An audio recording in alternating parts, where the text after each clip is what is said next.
Audio Jungle.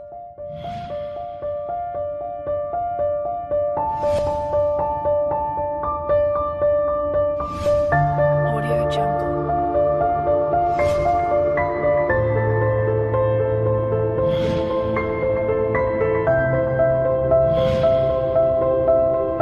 Audio Jungle.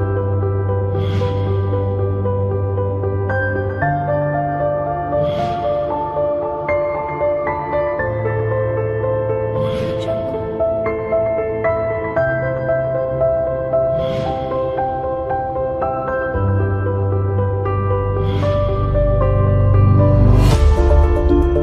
Audio Jungle. Audio Jungle.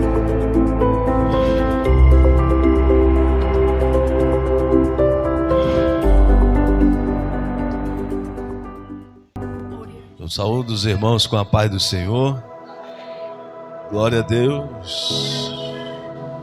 A beleza de um templo, ela não está na suntuosidade do seu prédio. Ela não está na beleza externa ou interna, no conforto.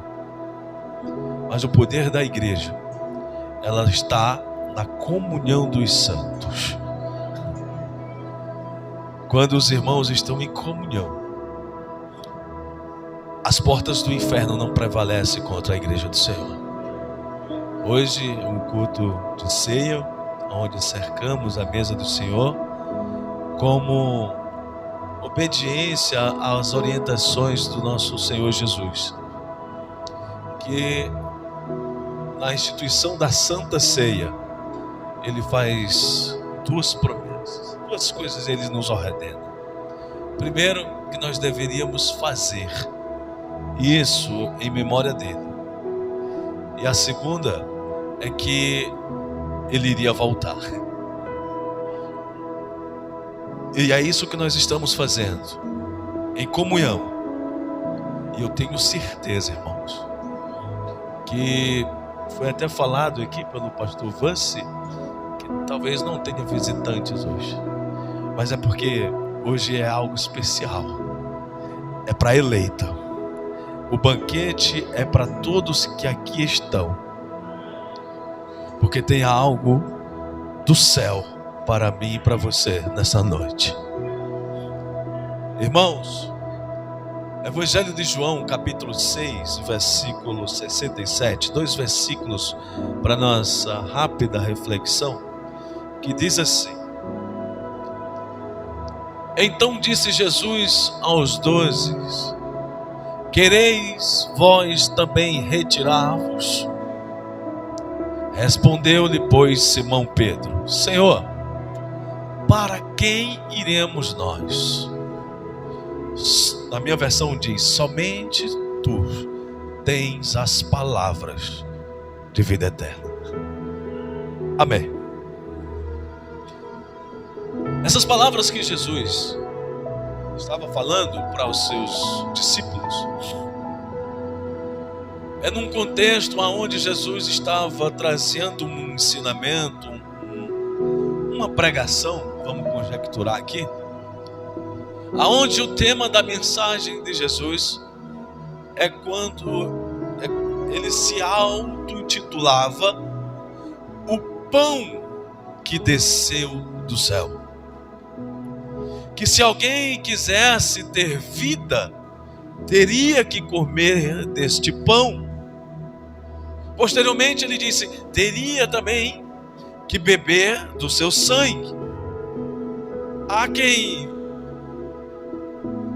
o considerou como canibal, um alguém não espiritual, mas com a visão carnal entendeu tudo errado. Talvez aqueles que o seguiam, porque Jesus estava falando não só para os seus discípulos, os seus apóstolos, mas todos os seus discípulos, né? Inclusive uma grande multidão, porque existia os discípulos, o colégio apostólico, existia uma multidão que seguia os discípulos. Percebam que existiam vários grupos que seguiam Jesus. Inclusive, a multidão que seguia uma outra multidão que seguia Jesus. Talvez essa multidão que seguia uma outra multidão que seguia Jesus não soubesse nem por que estava seguindo, mas eles iam pelo oba-oba. E eles iam naquele movimento. Mas quando chegou um determinado momento em que Jesus, ele vai falar a seu respeito da sua identidade, de quem verdadeiramente ele era. Talvez ele estava se saindo daquela imagem de pessoas que o consideravam permita-me fazer conjecturas aqui, uma espécie de um coach, alguém que falava sobre palavras de autoajuda, que é importante, tem a sua relevância, mas talvez aquela multidão que seguia a outra multidão que seguia Jesus tivesse olhando para ele como se ele fosse alguém que falava palavras fofinhas, palavras bonitinhas, que massageava o ego. Mas quando Jesus agora, no seu sermão, ele se auto-intitula como o pão que desceu do céu. Esse pão não desceu muito bem, não foi bem ingerido por uma grande maioria da multidão. E eles não puderam suportar o que Jesus estava falando. E sendo assim, muitos o deixaram. Muitos deixaram de seguir.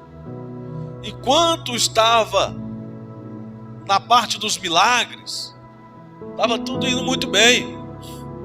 Quando estava falando palavras de que você é especial, estava tudo muito bem, porque tudo isso é muito bom de se ver e de se ouvir também. Mas quando Jesus traz uma mensagem, uma palavra que ele refuta a inclusão social, mas ele diz que se alguém que quiser segui-lo de verdade, tem que negar-se a si mesmo, tem que, além de negar-se a si mesmo, posteriormente ele vai ter que entender quem Jesus é, recebê-lo como pão vivo que desceu do céu, e que se alguém precisar e necessitar de vida eterna, não há outro caminho a não ser por ele. Essa palavra não foi bem recebida pela grande maioria da multidão, porque talvez a grande multidão quisesse ouvir um outro tipo de argumento, um outro tipo de mensagem. Venha você também, venha você mais um, aqui quanto mais melhor. Mas existem critérios. Não é tão fácil, porque senão vamos ter que passar por uma classificação. Será que seremos enquadrados naquela multidão que seguia uma outra multidão que seguia Jesus? Numa espécie de oba-oba, numa espécie de movimento de alguém entusiasmado, porque talvez não tenha para onde ir. Mas Jesus, ele traz uma lição para aquela multidão e principalmente para os seus discípulos e principalmente para os seus apóstolos. Porque quando ele vê aquela grande multidão saindo, ele olha para os seus discípulos, para os seus apóstolos e vê Pedro. E aí, Pedro, tu também não vai não? E Pedro disse assim, ele faz algumas ponderações, né? Ele chega à conclusão de que somente o Senhor tem as palavras de vida eterna. Mas se ele chega a essa conclusão de que somente Jesus tem, não digo teria, mas tem as palavras de vida eterna, é porque ele fez ponderações. E o que é interessante, nós refletimos aqui nesta noite, em que estamos cercando a mesa do Senhor, é justamente as ponderações de Pedro, porque talvez as ponderações de Pedro sejam a minha, a sua, ou de alguém que aqui esteja. Pensei que aceitar a Jesus, seguir Jesus, me traria alguns benefícios a qual eu já estava esperando. Porta de emprego, uma cura, sei lá, alguma coisa que nosso Senhor pode fazer. E Ele pode mesmo. Mas quando Ele não faz, porque os pensamentos dele são mais altos do que os nossos. Eu caí nessa, gente. Eu caí nessa. Lembro-me como se fosse hoje. Aqui nessa congregação, um tempo atrás, não sei, 15, 14 anos atrás, tinha uns cultos, né, que a gente fazia campanhas de oração, era uma bênção.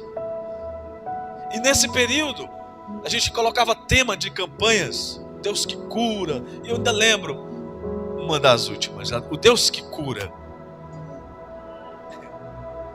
Os irmãos contavam testemunhos de cura que recebia do Senhor. Era uma bênção, irmão. Mas foi nesse período em que a minha querida mãezinha, que eu tenho em saudosa memória, mas sei que ela está em um bom lugar, ela foi não só diagnosticada, mas como desenganada dos médicos por conta de um câncer de mama muito agressivo.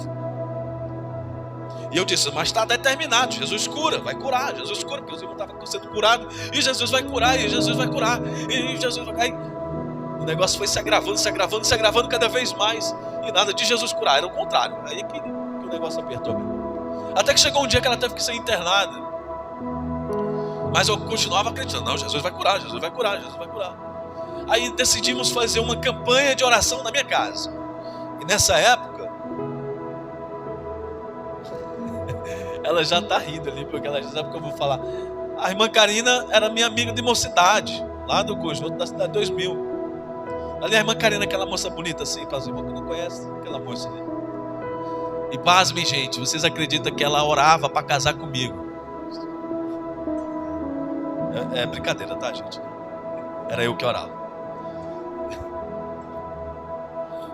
Mas aí ela foi me ajudar em oração, em casa, e um dia tinha um irmão, congregava aqui também, e um dia lá, a gente orando, minha mãe lá no médico, uma situação cada vez pior, e eu dizendo assim, Jesus vai curar. E um dia Jesus usou o irmão e disse assim, ei, vocês dois. E nessa época, eu e a irmã Karina eram amigos mesmo, não era namorado nem nada não, eram amigos da mocidade. E ele chegou pra gente e disse assim, olha, irmão, Jesus está mandando dizer. Aí eu disse, pronto, vai dizer que Jesus vai curar minha mãe. E era o que eu queria ouvir, né? Mas ele não disse isso não. Ele disse assim, ele está me dizendo que você vai casar com ela, porque você, irmão, é para ela. Foi uma mistura de sentimentos. Eu gostei, né? Porque a irmã Karina é uma bênção, um negócio muito, né, maior do que as minhas expectativas. Mas ao mesmo tempo não era o que eu queria no momento. Eu queria a cura também. E eu não quis ser chato com o irmão. Eu só sorri, só achei graça. Desdenhei dele. E ele se chateou e disse assim, irmão, se isso não acontecer, Deus não me usa. E ficou com raiva, fechou a Bíblia e foi-se embora. E eu fiquei depois murmurando, rapaz, como é que pode eu estar orando para Jesus curar, fazer um milagre, como vir profetizar casamento? E eu fiquei zangado com esse negócio. Mas ao mesmo tempo foi causando uma dúvida cada vez maior na minha mente. Até que a situação foi piorando. E um dia, quando eu estava indo para lá, para o hospital, a gente ficava se revezando, eu escutei a voz do Espírito Santo como eu escuto o irmão falar assim. Foi uma experiência muito tremenda que Deus fez comigo. Quem ainda acredita que o Espírito Santo fala com o crente aqui? Eu vinha me questionando com Deus, dizendo assim, Senhor, minha mãe é tua serva, é ganhadora de alma. Como o Senhor permite a carne dela estar crucificada naquela maldita enfermidade? E eu peguei pesado assim com meus argumentos com Jesus. E o Espírito Santo ele me respondeu dentro de uma Topic 53 para chegar no hospital. Ele disse assim: a carne dela pode até estar crucificada nesta enfermidade, mas o espírito da minha serva é livre. Eu me angustiei porque eu sabia que Jesus estava dizendo que ia levar. Eu não quero. Aquilo trouxe um ponto de interrogação muito grande na minha mente. Porque eu queria e eu achava que tinha crédito com Deus e pedia, e Deus disse para mim: não. Esperei terminar o ano, depois que terminei o ano, cheguei no pastor Dedé, eu vou para a caverna de Adulão. Deixa aqui. E eu fiquei lá, jogado, com os meus questionamentos. E o Espírito Santo falou para mim: eu vou apagar a tua história, eu vou fazer tudo de novo. E assim ele fez. Cheguei, gente, eu confesso o meu pecado para vocês. Eu fiz força para me desviar desse período. Eu fiz força, mas Jesus não deixou. Porque toda vez que eu me sentia tentado para pecar, o Espírito Santo me fazia lembrar dos cultos, trabalhos de libertação lá na congregação do Trilho. Que muitas das vezes as obras de libertação eu via Satanás dar testemunho da verdade. Porque na presença de Deus, até o pai da mentira tem que falar a verdade. Eu me lembrava das experiências que eu tinha tido com Deus. E aí eu digo: meu Deus, eu não tenho força. Eu era questionado. Meu pai, até hoje, ele está afastado do Evangelho. E um dia eu fui com meu irmão buscar ele num boteco lá, numa outra cidade. E a gente estava com a roupa normal, fui buscar ele, quando a gente desce do carro. Era um negócio assim escuro, muito feio. Gente corre para um lado, gente corre para o outro. Fecharam o boteco, eu não sei o que. Olha, eles estão com seguranças. Esse pessoal deve ser da polícia. Só estava eu e meu irmão. E eu olhei para ele, e meu irmão olhou para mim e disse assim: então, esse pessoal está vendo coisa que a gente não está vendo. E daí a gente começou a sentir a presença de Deus. Aleluia, porque aquele povo estava vendo os anjos de Deus com a gente, e eu fazendo força para me desviar, e o Senhor naquele momento estava me dizendo: eu sou contigo, as promessas que eu tenho contigo ainda estão de pé. E Deus começou a trabalhar no meu coração. E aí eu estava numa outra cidade, eu estava na cidade de Itarema com meu pai lá. E um domingo assim, sabe, sem muita perspectiva, não tinha para onde ir. Aí eu disse: eu vou para o culto. O pastor ainda era o pastor Silvestre lá. Eu estava tão assim, meio que ainda revoltado, sabe, com a situação, querendo ficar revoltado com Deus, aquele negócio. Fiquei do lado de fora do culto, lá na janela. Terminou os trabalhos, terminou o culto. Na hora que o pastor pegou o microfone para encerrar o trabalho, disse assim: o Espírito Santo está dizendo que não é para terminar o trabalho ainda, porque ainda tem algo para ser feito. Gente, eu estava sem sentir presença de Deus em nada.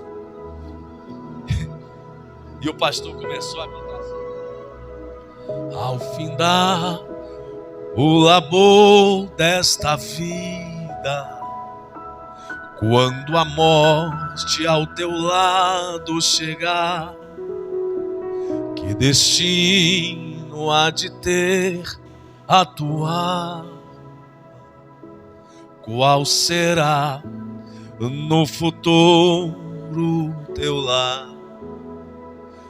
Meu amigo, hoje tu tens a escolha,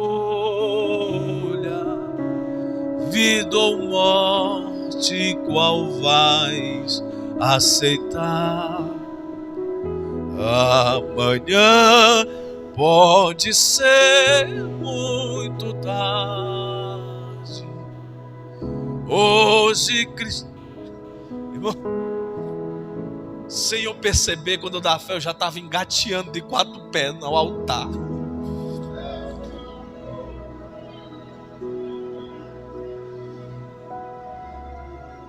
E a partir daquele dia, eu comecei a perceber que a gente não deveria servir a Deus pelo que Ele pode nos dar, mas que a nossa verdadeira conversão tem que estar firmada, aleluia, nas palavras de vida eterna que só o Senhor tem para nos dar. Se a porta abrir, amém, mas se não abrir, aleluia. Se Ele curar, glória a Deus, mas se Ele não curar, aleluia. Se Ele atender o teu pedido, amém, mas se Ele não atender, aleluia, Ele sabe o que é melhor.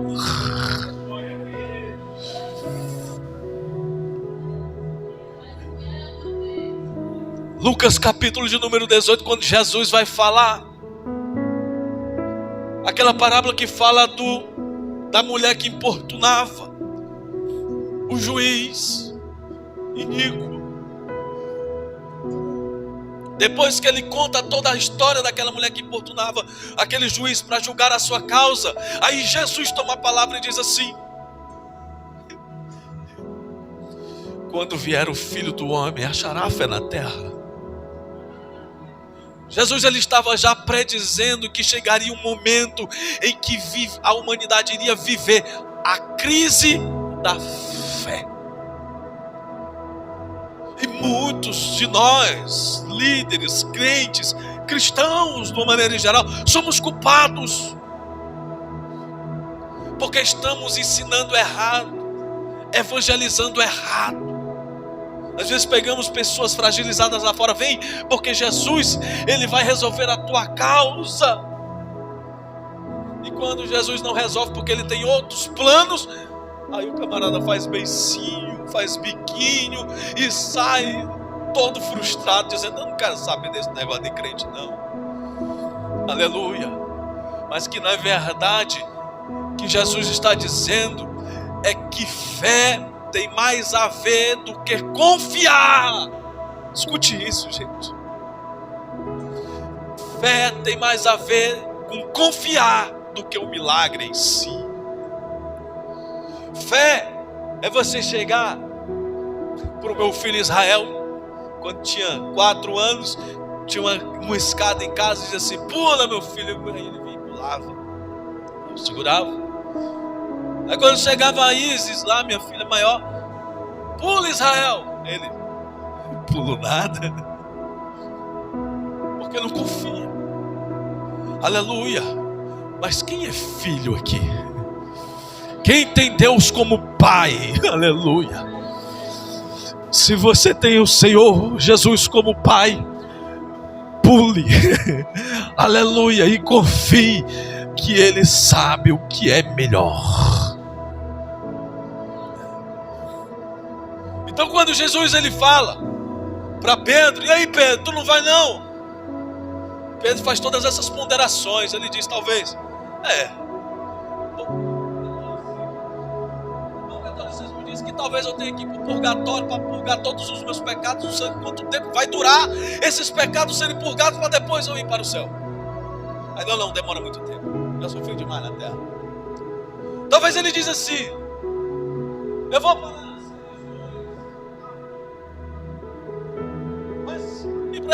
lá, tem liturgias que eu tenho que me acordar de madrugada, e às vezes as madrugadas são frias e muitas das vezes elas são perigosas, e eu tenho que ir para as encruzilhadas, sacrificar animal, derramar sangue. Não vou não, dá muito trabalho.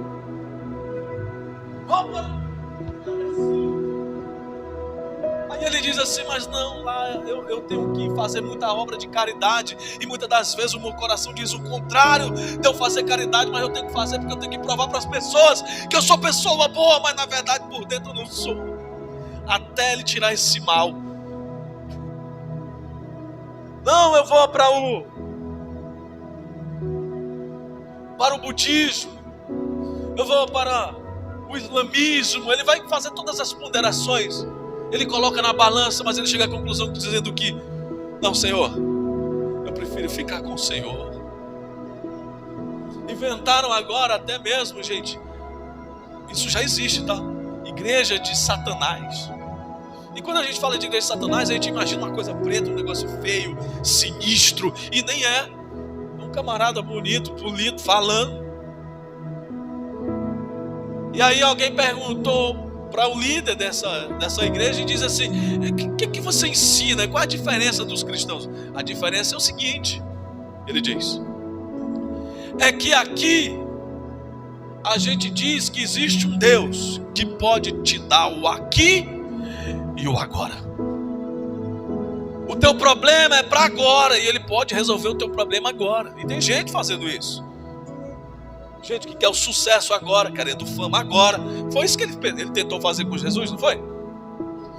Jesus vem lá de Nazaré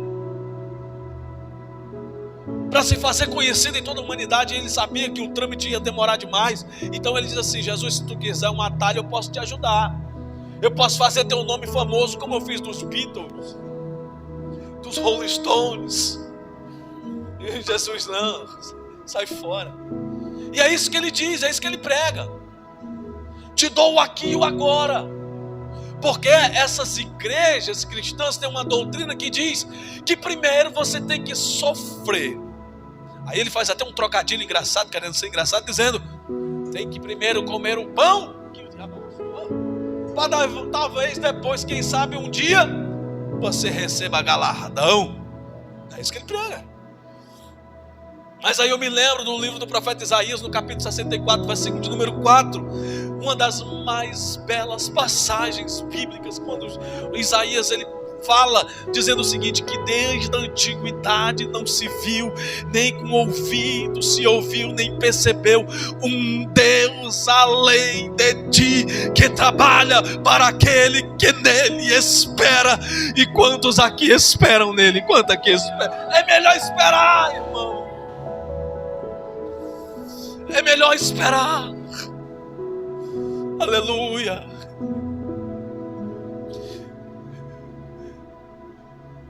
Estratégia do inimigo hoje é justamente deturpar o que nós temos de mais valioso.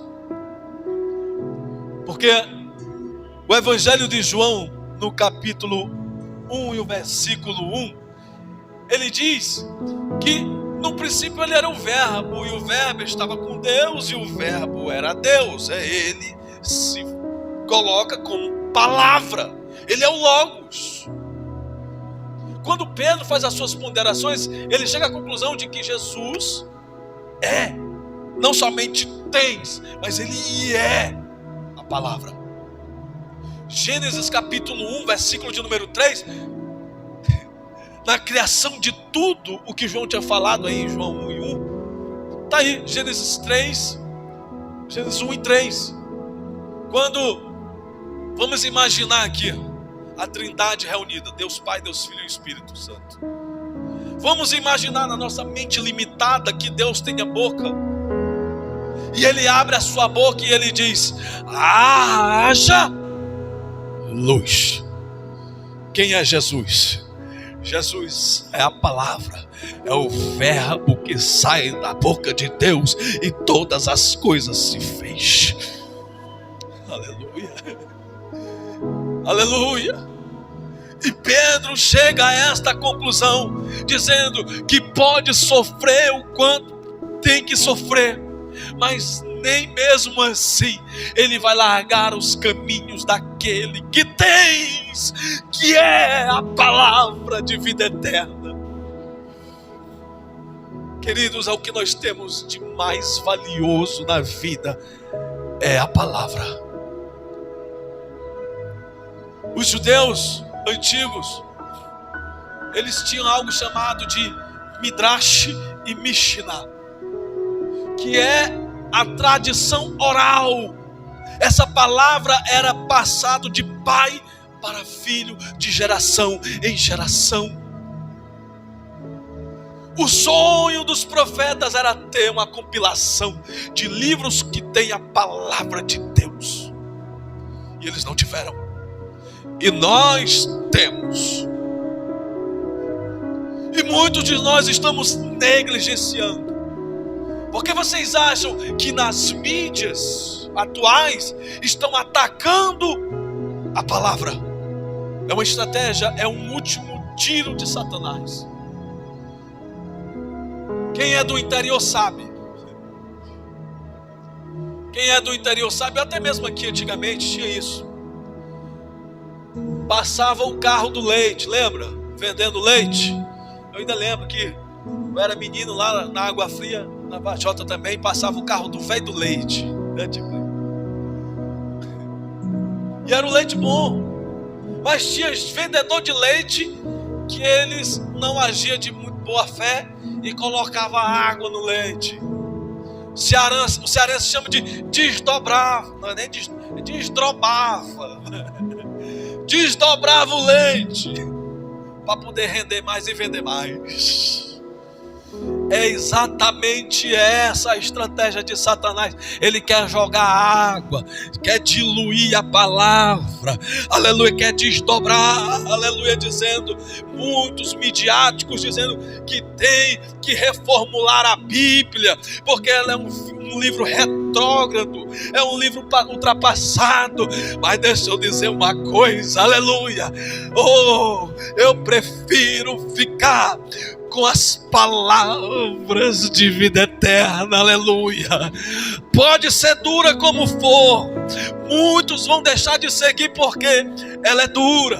Precisa, né, de muitas das vezes deixarmos para trás coisas que gostamos, mas vale a pena porque essas palavras nos vão conduzir para a vida eterna.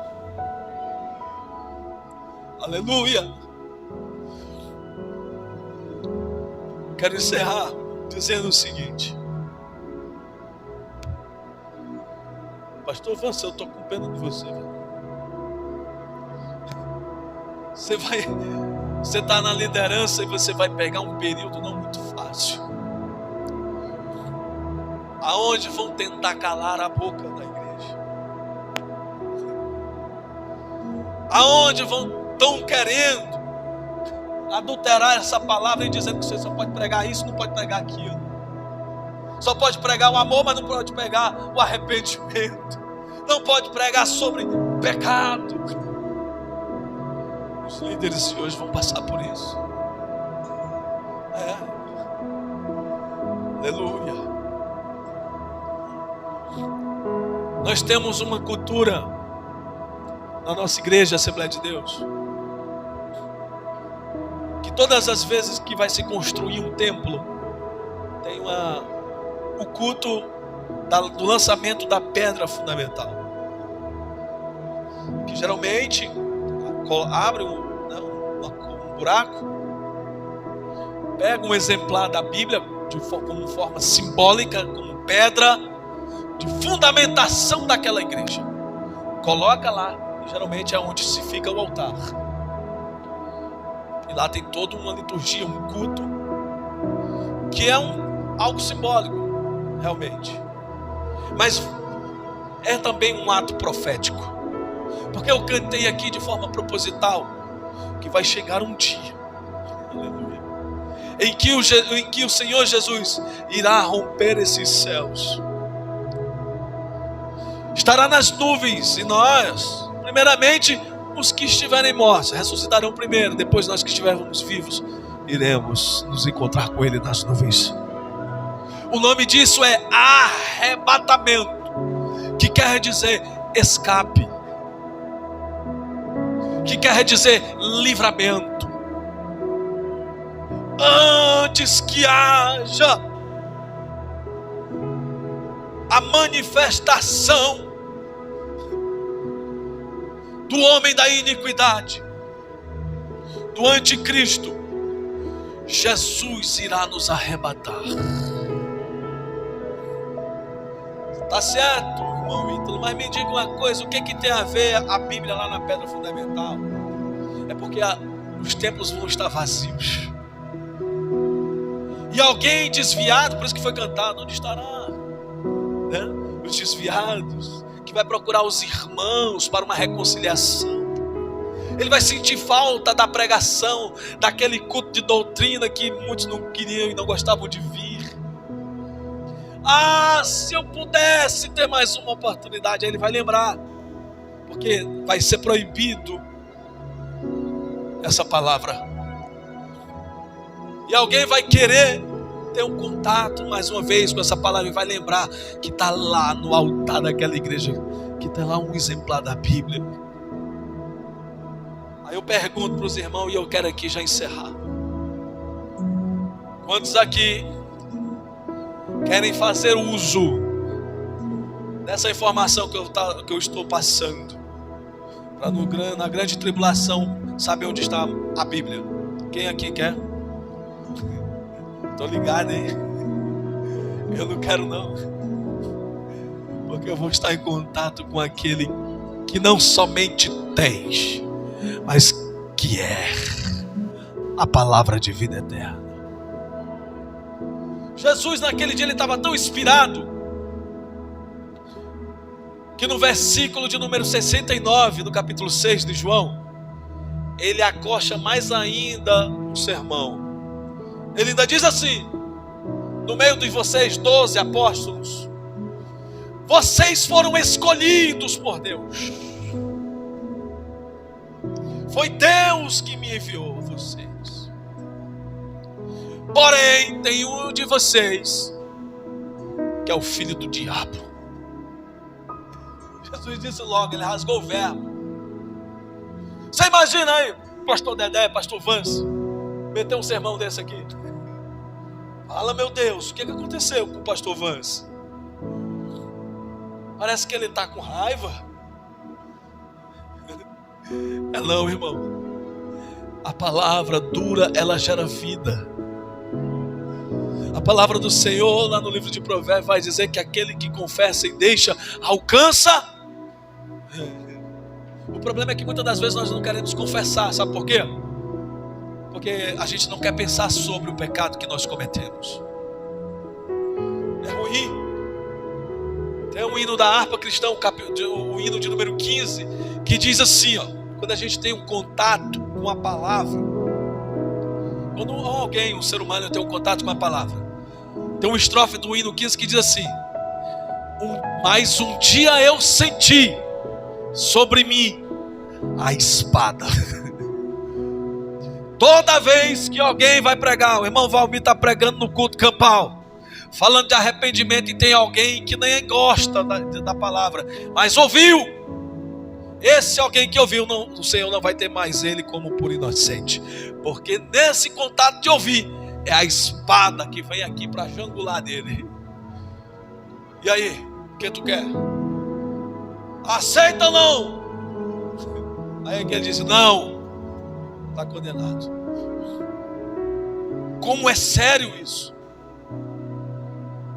O capítulo 12 do livro de Hebreus, desculpa, o capítulo 4 e o versículo de número 12, que diz que esta palavra é como uma espada aguda de 2 gumes, que penetra até a divisão da alma e do espírito, das juntas e medulas, e ela é apta para discernir todos os pensamentos e os intentos do coração humano. Eu estou para ver aonde é que o bisturi do médico vai, mas ele não encontra onde é a divisão da alma nem do espírito. A psicanálise de Freud não sabe onde é que fica. Aleluia. Mas essa palavra ela vai buscar. Eu estava conversando sobre isso ontem. Um dia nós estávamos num culto, numa palestra de casal, e onde essa palavra foi pregada de uma maneira tão eficaz, que tinha muitos casais ouvindo essa palavra, casais que viviam há anos juntos, mas ainda tinham mágoas um do seu cônjuge. Mas quando a palavra bateu, foi como se estivesse expurgando um furúnculo, um tumor. Quem já teve tumor aqui? Quem já teve? Lembra quando passava o algodão e tirava assim até sair o carnegão? Parece que está saindo a alma do corpo, meu irmão, a dor. Aleluia.